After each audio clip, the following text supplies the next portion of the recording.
President Trump just warned Iran about their power plants. Listen to this. I could knock out the power plants. Within one day, all of their power plants would be gone. It'll take them many years to ever rebuild. And if I go back and finish up the job, as some people would like, with the bridges, very easy. I could take out most of their bridges in less than an hour. And I let them know that, with negotiations. They said, look, people want me to do that, but the problem is they'll never be able to, I think about 91 million people without power, without bridges, would have to live. And it's a very, very delicate balance. Yeah. So I think we have a very strong position right now. They know I'm going to do that if they don't make a deal. The bridges are going to be gone. On the issue of Iran, President Trump spoke from Air Force One on Monday, indicating the Iranians requested to meet following the 13-day U.S. bombing campaign. Axios reports that President Trump says he is ready for strong military action if talks fail. The president appeared optimistic about the possibility of a deal, as reports indicate Oman presented a proposal to Iran that would open the Strait of Hormuz. From July 24th to the 26th, 29 vessels passed through this critical waterway, according to international shipping data. President Trump says you can't bribe Iran to keep the strait open. No, you can't bribe them. You got to beat them, but we'll see how it turns out. So the president says Iran cannot be appeased into no longer being an aggressor in this part of the world. But that brings up a big question. What type of deal could come out of this, and what's the president trying to accomplish? Right now, there are very friendly negotiations going on. Okay. Trey, I don't get it. We hear there's friendly negotiations going on, but is Iran saying they're not talking at all? That they'll just keep a ceasefire going as long as we don't hit them? Right. So what are you hearing? What's fascinating about the Iranians is they often say one thing publicly and then something else at the negotiating table. And we have seen this for the past several months. Iran will make these public statements saying they're not speaking with the Americans. And then some of their negotiators will actually pick up the phone and call President Trump directly, asking him to stop the bombing. And it gives you a sense of the domestic audience that they are playing to when they make these statements. Oftentimes they're coming directly from the foreign ministry spokesperson. But moving forward, it will be critical to see if the Trump administration is able to get together a verifiable agreement with the Iranians that not just opens the Strait of Hormuz and stops the threats against international shipping lanes, but also addresses the early steps of negotiations as it relates to the country's nuclear program. So Iran, what are they out there doing? They're saying one thing privately. They're saying something totally different on TV that the fake news picks up and says, oh, look at that, Iran, they're stronger. They're more defiant than they've ever been. They must be winning. And now that's got people asking Trump questions like this. Watch. On the Iran war, have you been frustrated with Secretary Hegseth because of the advice he gave you early on in the war and how it's turned out? I think he's done a great job. We've pretty much destroyed their military. They want to meet, and we're meeting. We'll see what happens. There's a chance we can make a deal. Okay. Without what we did, they wouldn't even be talking to us. They requested a meeting through their surrogates and directly. And we're meeting, and, good things can happen. I guess oil dropped very big today. Yeah. Stock markets, as of about an hour ago, was like through the roof. But no, they requested a meeting. They would not have requested the meeting if we were doing poorly. And here's what you have to understand. Over the last almost 2 weeks, there's been a military campaign in Iran. And what happened yesterday, we found out that the generals in charge of this campaign said, look, there's no point in continuing. There are no targets left for us to go after. And then Trump told them on the phone about the bridges and the power plants which the regime uses to run itself. And perhaps that's what's brought them back to the negotiating table. In a way, the last 3-month ceasefire and broken agreement never were going to do. Watch this. How much patience do you have left with Iran, sir? I have plenty of time. Plenty of time. All shorelines wiped out. The strait is in very good shape. And we're talking about ships are coming out. They wanted to talk. Their people said, please don't shoot last night, the night before, 2 nights. Don't do it. We're having good talks. So we'll see what happens. I think there's a good chance that something could happen. And if it does, good. If it doesn't, we go back to doing what we were doing 2 days ago. Oh, so the president says that Iran used to be here, but now their capability has been further reduced. But what about this idea put out there by the news that, oh, the United States has been depleted and cannot continue this operation, and we are now weaker than we've ever been, while Iran is stronger than they've ever been? Well, put out a social. Are you concerned about depleted stockpiles if there is a Iranian conflict in Iran? We have plenty. We have a lot of ammunition, different types. You know, Biden gave a lot to Ukraine, and so we're building that up. But we have a lot. We have a lot of the mid-level stuff, too. I mean, more than we could ever use, no matter what. But we have a lot. Wow. I'd like to have more, to be honest. But so much was given to Ukraine by Biden. When I left, the cupboards were full. When I came here with Obama, he didn't buy ammunition. We had very little. And I got it built.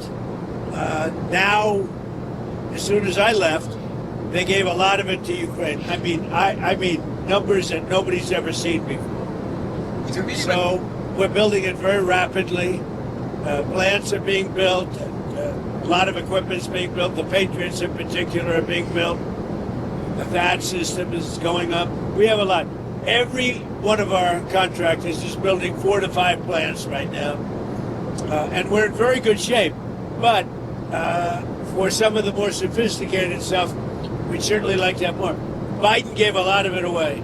Mr. President, Okay, that's the reality of having a military. We've got plenty of ammunition. It's been built. It's been stocked up. And those ultra sophisticated new weapons, who doesn't want more of those? Who doesn't want more of the cutting edge technology that is hard and expensive to produce? Every commander-in-chief wants that because it is a forceful deterrent against our enemies that we and they both hope never see the light of day. Meanwhile, look at how the Iranian negotiators are trying to play this off. Watch. There is an ongoing U.S. military buildup across the region, and that's because President Trump has seen this before and understands that while the Iranians may make some of these commitments, it's about following through on the deal.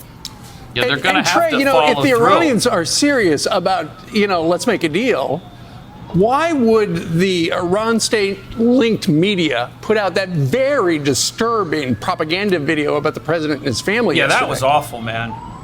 That's not good. You know, it's interesting. The Iranians say they want to make a deal, and they still threaten the life of President Trump, his family, and top cabinet officials. They also launch missiles at the countries they claim to be their allies in the Gulf. This is going to be about a verifiable agreement and an agreement that will actually be adhered to by the Iranian regime. And one of the challenges here for the Trump administration is the negotiators that they're dealing with. You have some of these relatively more moderate voices like Mohammad Khalibaf, the country's parliament speaker, and Abbas Araghchi, the country's foreign minister. And while they can say one thing at the negotiating table, you could have these top IRGC officials who want to continue the war against the United States and demand control of over the Strait of Hormuz. Now, President Trump just made it very clear, Strait of Hormuz is in good shape. The United States controls this area of the Persian Gulf right now. Ships are getting out. There's nothing to worry about.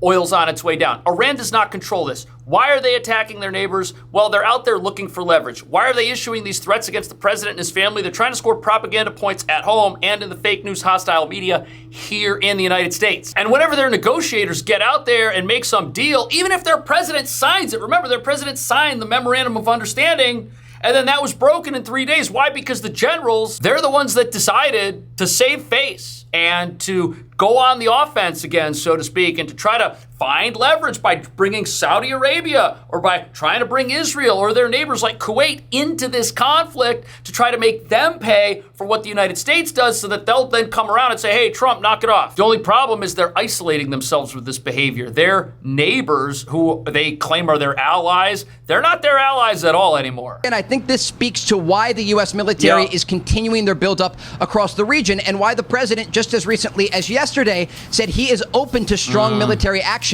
if a deal isn't reached. And so these will be tense days ahead, and the United States is preparing both on offense and on defense if these new negotiations collapse. Trey, the Prime Minister is reporting that there are satellite images and intelligence reports indicating that Iran is actively constructing or fortifying Pickaxe Mountain. There are reports of ongoing excavation, construction vehicles entering and exiting tunnels, paving a new access road. I know these tunnels are built 300, 400 feet under this granite mountain. How will America, or how should we respond to this? Very interesting. A few days ago, Trump mentioned this specific mountain, which Iran is allegedly hiding some of their nuclear-related materials and nuclear-related enrichment devices. Their centrifuges apparently were brought in here, and it is a protected, hardened structure that nobody's ever been inside before. And here's what the president had to say about this very issue of them fortifying it. Listen. The finest because of Space Force. We have the greatest cameras in the world focused on. We know exactly what's going on. Okay. But no, I heard Bibi announce that. I said, why didn't you just tell it to me? Why do you have to announce it to the world? I know exactly what's going on at Pickaxe. It's not a big problem. We took out their nuclear sites, and we'll have to take out Pickaxe if we don't make a deal. Oh. If we don't make a deal, we'll take it out very easily. Wow.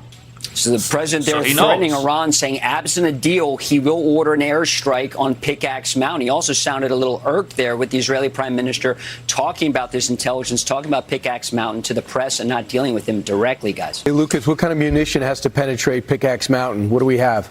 Something big. Well, we saw the massive ordnance penetrators used. Only the B-2 stealth bombers can carry that. There's some talk about how deep Pickaxe Mountain is compared to Fordo, compared to some of the other nuclear sites that were hit last year in Operation Midnight Hammer. Of course, you could stack those bombs up. You know, if one bomb goes 200 feet below the Earth's surface through that granite or that dolomite, you could have another bomb come in on top of it. There's also a ground force option. The National Mission Force, comprised of members of... So it sounds like there could either be some sort of strike with stealth bombers that are the bombers that can carry these massive ordnance penetrating munitions. And if you land these on top of each other, you can essentially have one that hits and it gets down about 200 feet, and then another hits in the same spot, gets down another few hundred feet. That might be one operation. Then there could be some sort of invasion, it sounds like. You could set up a perimeter around this, an exclusion zone, so to speak, and then you could have forces land in this area and infiltrate the mountain and find out what's in there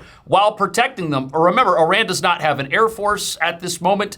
Their ability to contest the airspace above their country, the seas outside of their country like the Strait of Hormuz, or even their own territory isn't there like it was before this operation started. Remember those U.S. pilots that were rescued when their F-15 was shot down behind enemy lines? They were rescued, one of them after 48 hours of being out there. They do not have control over their own territory. But could this mean we see some sort of invasion? That would be wild, but I mean, they cannot have a nuclear anything. That can't happen. That's dangerous. Look, there are a variety of options on the table militarily for President Trump to deal with Iran's nuclear program. But he's been very clear, Iran will never have a path to a nuclear weapon. And there are two choices for the Iranians, the military choice and the diplomatic choice. And at this moment, it appears the president is giving diplomacy time to work here. But there are military options that include bunker buster bombs toward the entrances of these facilities. Additionally, there have been discussions about the possibility of special forces going into Iran and securing these facilities and actually removing any of the highly enriched uranium or centrifuges that may be hidden there. And so these days will be critical for the president. These are very consequential decisions because ultimately, if a military operation is ordered, the president understands it's not going to be at no cost. And when we spoke with the president at the White House earlier this month, he indicated to Fox News that he understands that cost. And that is part of the reason the president is exploring these diplomatic options to ensure that every single opportunity and question has been answered before he moves forward with a broader campaign. Right, and where does this cost lie? It lies with the men and women, the heroes of the U.S. military that might be called upon to do something that's never been done before in history. And it also lies with the 90 million people inside Iran right now who are living under a regime that has taken away everything from them for 47 years and used the wealth of this great people to sow mayhem in the Middle East. And I know that the president has told Iran, look, there needs to be a deal. There needs to be negotiation. There needs to be peace right now, or we're moving to the next phase of this operation, which includes the bridges and the power plants that might work for the civilian population, yes, but are used by this regime to help defend their country and to launch missiles and bring troops around and do things that aren't very good. Then we've also got this nuclear mountain. Hopefully cooler heads prevail and something gets worked out, but not everybody thinks that's possible. Watch this. Are you on the same page on Iran, you and Prime Minister Netanyahu? Yeah, pretty close. We have a little difference, but pretty close, yeah. No, Iran, they asked us very nicely, please stop. Let's meet. And that's what we are right now. See what happens. If we don't make a deal, we go back to the same thing. I know exactly what's going on at Pickaxe. It's not a big problem. We took out their nuclear sites, and we'll have to take out Pickaxe if we don't make a deal. If we don't make a deal, we'll take it out very easily. I think that answer is very intriguing. I mean, but publicly he's saying, back off. I'll make a call. How did you hear that, Lucas? Wow. It sounded like the President of the United States was very annoyed, Bill, saying that he didn't need the Israeli Prime Minister to talk about Pickaxe Mountain and what could be sensitive intelligence in the press. He said, we're having a meeting this morning at 11 a.m. in the White House. There's a conversation he'd rather have one-on-one away from the press. But it's a very sensitive topic. It's the president threatening that he's going to destroy this suspected nuclear strike if Iran doesn't make a deal, Bill. So the president acting annoyed with Israel's prime minister, while at the same time bringing up once again the idea that this nuclear mountain is on the table if Iran doesn't make a deal. Why would President Trump act this way? Why would he say that, oh, I'm annoyed? Why did he talk about, oh, that's a sensitive operation. Oh, don't let the cat out of the bag. Don't talk about the nuclear mountain thing. Oh, I don't want to talk about that. We might do something. Why is he saying that in the same sentence as he tells Iran, hey, look, let's make a deal. Let's work something out. This is all part of the negotiation. Every single word the president says, the fake news tells us that he's reacting and that he has no plan. But it looks like he's had a plan this entire time. And he also told everybody on that airplane that the U.S. has plenty of time, that Trump's got all the tools he needs to do this negotiation and to pursue whatever military option comes up, if a military option comes up, if a diplomatic solution isn't reached, if this regime decides to still try and hold their own people and the Middle East and the world economy hostage in some respect, even though their ability to do that shrinks every single day as oil drops and as ships get out of the Strait of Hormuz. What do you think about all this? Thanks for watching. I'll see you in the next one.